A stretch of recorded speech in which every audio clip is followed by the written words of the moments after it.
fundamentally, it's fairness in pricing to Americans who have been getting ripped off paying 3 times more than their European counterparts for the exact same product made in the same factory, in the same bottle, in the same packaging. We shouldn't be paying 3 times more, and we are no longer doing that. Fairness to the forgotten man also means dealing with the reality that they can afford a life-saving, life-changing drug that 10% or more of affluent Americans take, but folks without means can't manage it. Secretary Kennedy mentioned New York City. It actually, the number one zip code is the Upper East Side, which is where you have property. And folks who know ritzy areas buy important real estate there because those real estate properties are worth a lot there. That should not be the number one zip code in America for purchasing GLP-1 drugs. It speaks to the fact that we have an inherently, innately unfair system that penalizes folks who can use these medications the most, folks in the Rust Belt. Now, what are you supposed to do if the right thing to do for your health is right there, but you can't afford to get it?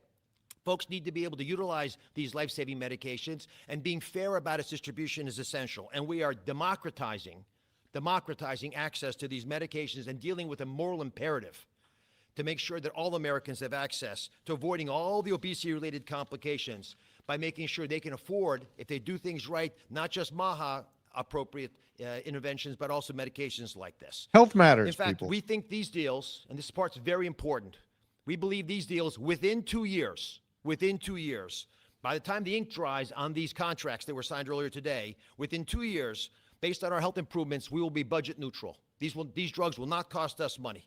The American taxpayers will be getting their money back. That's how important it is for us to reduce the costs of healthcare in this country, especially when it's due to preventable problems like obesity.